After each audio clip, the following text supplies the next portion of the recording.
नमस्कार, मी Gajanan विधाळे, father ॲग्नल ITI Vashi, Navi Mumbai या ठिकाणी फिटर इन्स्ट्रक्टर म्हणून कार्यरत आहे. आज आपण ट्रान्झिशन फिट बद्दल माहिती घेऊया. याआधी आपण क्लिअरन्स फिट आणि इंटरफेरन्स फिट बद्दल माहिती घेतलेली आहे. क्लिअरन्स फिट मध्ये जर आपण बघितलं तर या ठिकाणी होल हा शाफ्ट पेक्षा मोठा असतो, म्हणजेच त्या ठिकाणी क्लिअरन्स दिलेला असतो, मॅक्झिमम क्लिअरन्स असतो. आणि इंटरफेरन्स फिट जर म्हटलं तर त्या ठिकाणी shaft is bigger than the hole, shaft हा मोठा असतो, होल लहान असतो, त्यामुळे या ठिकाणी निगेटिव्ह अलाउन्स असतो आणि क्लिअरन्स फिट मध्ये मॅक्झिमम अलाउन्स असतो. तर ही जी फिट आहे ही फिट दोन फिटच्या मधली फिट आहे, ट्रान्झिशन फिट. बरोबर आहे. समजा जसं ज्याप्रमाणे आपण बघतोय की मॅक्झिमम अलाउन्स हा क्लिअरन्स फिट मध्ये दिलेला आहे, निगेटिव्ह अलाउन्स हा इंटरफेरन्स फिट मध्ये दिलेला आहे. पण या ठिकाणी जर आपण बघितलं तर असं लक्षात येतं की दोन्ही कंपोनंटला जो अलाउन्स टॉलरन्स दिलेला आहे तो काय सारखा दिलेला आहे. Both are similar. दोन्ही जर बघितलं आपण सारखा दिलाय, it is called transition fit. So it is a fit which may sometimes provide clearance and sometimes interference when this class of fit is represented graphically. The tolerance zone of the hole and shaft will overlap each other. जर आपण यामध्ये बघितलं कधी याला clearance दिलेला असतो, कधी याला इंटरफेरन्स दिलेला असतो. बरोबर आहे. आणि जर आपला ग्राफिकली आपण जर एक फिट बघायचा प्रयत्न केला किंवा बघितली तर असं लक्षात येतं की यामध्ये दोन्ही याचे जे टॉलरन्स झोन आहेत ते काय सारखे आहेत. So it is called transition fit. Okay, this fit comes between clearance fit and interference fit. He fit दोन फिटच्या मध्ये येतं. In this fit, the allowance between the hole and shaft is such that neither has higher clearance nor it has a interference. जर आपण याच्यामध्ये बघितलं की hole आणि शाफ्टला हा क्लिअरन्स पण दिलेला नसतो आणि इंटरफेरन्स पण दिलेला नसतो. बरोबर आहे. S6, S7, H8, H11 are use for hole deviation. यामध्ये जर आपण बघितलं की S6, S7, H8 आणि H11 हे जे लेटर्स आणि नंबर्स आहेत हे होलसाठी दिलेलं असतं, होल डेविएशन आहे. आणि small J, K, L, M आणि N are use for sharp deviation. आणि खाली जे लेटर्स आहेत ते शार्प करिता, स्मॉल लेटर शार्प करिता दिलेलं असतं. ओके. तर आज आपण बघूया ट्रान्झिशन फिट.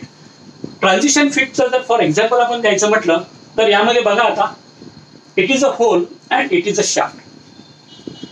ओके. होलचा जो टॉलरन्स झोन आहे आणि शाफ्टचा जो टॉलरन्स झोन आहे बोथ आर सिमिलर, जवळपास सारखे आहे. किंचित त्या ठिकाणी शाफ्ट हा होल पेक्षा वर गेलेला आहे, जस्ट ओव्हरलॅप झालेला आहे. बरोबर आहे. म्हणजे जर याचे डायमेन्शन्स आपण बघितले तर जवळपास तुम्हाला सारखे मिळतील. बरोबर आहे. आपण आता एक एक्झाम्पल घेऊया. Diameter 75 H8/J7. Clear. Basic size 75.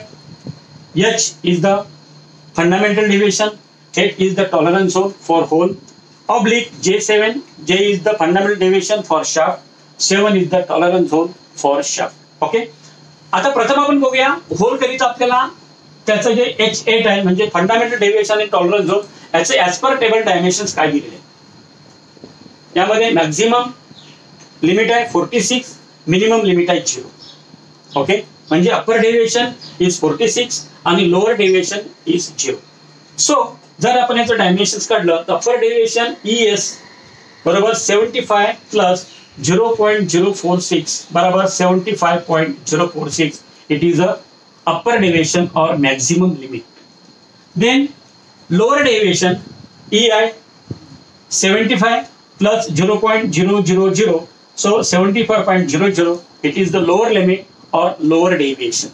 Clear. आता हे झालं होल करिता.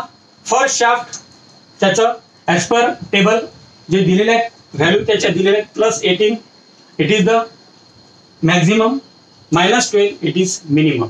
ओके. सो अपर डेविएशन जर आपण काढलंय, मॅक्झिमम लिमिट जर म्हटलं तर स्मॉल एस मध्ये आपण दर्शवतोय 75 plus 0.018 is equal to 75.018. It is the maximum limit. Then lower deviation EI 75 minus 0.012, so 74.998. या ठिकाणी मायनस 12 आहे त्यामुळे या ठिकाणी मायनस होणार म्हणजे 74.998. म्हणजे आपल्याला या ठिकाणी maximum limit of hole, minimum limit of hole, त्याचप्रमाणे maximum limit of shaft, minimum limit of shaft आपल्याला मिळालेलं आहे. It is called upper deviation, lower deviation, upper deviation, lower deviation. त्याचे सिम्बॉल दिलेले आहे ES, EI, small ES, small EI. Clear. आता आपल्याला यामध्ये जेव्हा आपण फिट दर्शवण्यासाठी जसं आपण बघितलेलं आहे मॅक्झिमम आणि मिनिमम होल अँड शाफ्ट, बरोबर आहे. Maximum, minimum hole and maximum shaft जसं आपण काढतो त्याप्रमाणे आपण या ठिकाणी आता मॅक्झिमम क्लिअरन्स आपण आधी काढूया. So maximum size of hole and minimum size of hole shaft. So 75.046 minus 74.988 is equal to 0.058 millimetre म्हणजे 58 मायक्रॉन हा झाला मॅक्झिमम क्लिअरन्स. क्लिअर. त्यानंतर आहे minimum clearance. It is like a positive negative clearance. Okay.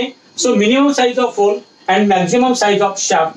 So 75.000 minus 75.018. So minus 18 millimetre micron म्हणजे minus 18 micron is the minimum interference म्हणजे झाला तो negative allowance. Clear. So it is the transition fit. तो shaft is slightly bigger than the hole. या ठिकाणी shaft हा होलपेक्षा किंचित मोठा आहे. So it is transition fit. याला आपण काय म्हणतो ट्रान्झिशन फिट असं म्हणतो. म्हणजे त्या ठिकाणी आपण बघितलं असेल की मॅक्झिमम तुमचा जो क्लिअरन्स आहे तो 58 मिलीमीटर आहे, सॉरी 58 मायक्रॉन आहे. 0.058 मिलीमीटर आहे म्हणजे 58 मायक्रॉन. या ठिकाणी आहे मायनस 18 मायक्रॉन. आता या ठिकाणी किंचित काय दिलेलं आहे क्लिअरन्स आहे आणि या ठिकाणी काय आहे इंटरफेरन्स आहे. मग जर आपण या ठिकाणी विचार केला तर मायनस 18 मायक्रॉन असल्यामुळे shaft is slightly bigger than the hole. So it is a negative allowance म्हणजेच या ठिकाणी इंटरफेरन्स आहे. म्हणजेच या ठिकाणी कुठली फिट आहे ट्रान्झिशन फिट आहे. म्हणजे दोन्ही डायमीटर ते सारखे आहे. क्लिअर. आता आपण बघूया ट्रान्झिशन फिटचे प्रकार कोणकोणते आहेत. Types of transition fits. यामध्ये जर आपण बघितलं तर मेन दोन प्रकारचे फिट्स येतात. एक आहे पुश फिट, दुसरी आहे ringing fit. Okay.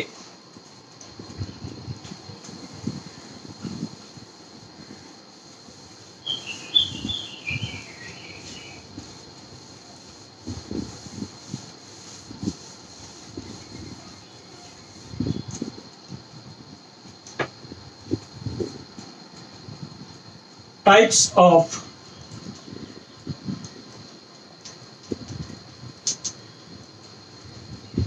transition fit. 1. Push fit. Number 2.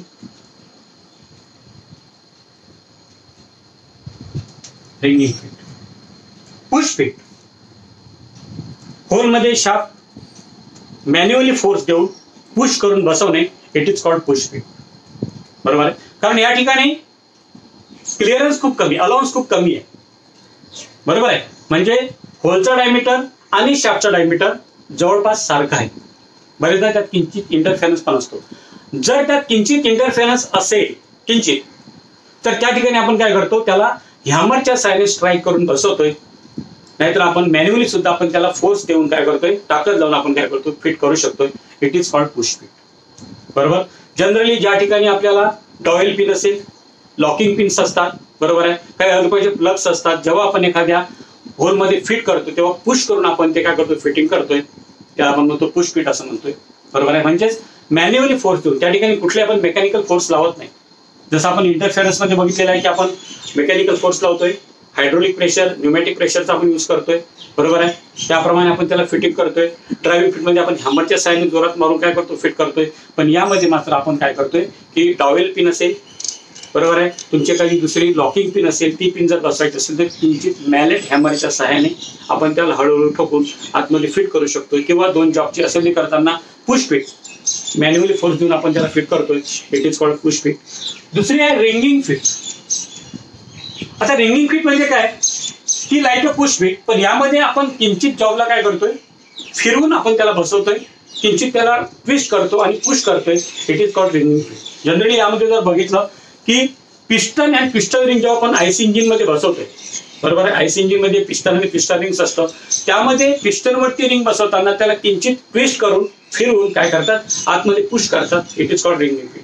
त्याचप्रमाणे कपलिंग अँड कपलिंग रिंग्स असतात. कपलिंग वरती कपलिंग बसवून सुद्धा सेम पुश रिंगिंग फिटचा यूज केला जातोय. त्यामध्ये कपलिंग वरती रिंग बसवून आपण ट्विस्ट करून बसवतोय. It is called wringing fit. म्हणजे यामध्ये ट्रान्झिशन फिट मध्ये इंटरफेरन्स आणि किंचित क्लिअरन्स असल्यामुळे जवळपास दोन्ही डायमेन्शन हे सारखे असतात. दोन्ही डायमेन्शन सारखे असल्यामुळे या ठिकाणी आपल्याला एक मॅन्युअली फोर्स लावून आपण काय करतो फिटिंग करू शकतोय. बरोबर आहे. अशा प्रकारे ट्रान्झिशन फिट मध्ये दोन मेन आहेत, एक आहे पुश फिट आणि दुसरा आहे ringing fit. Clear. Thank you very much.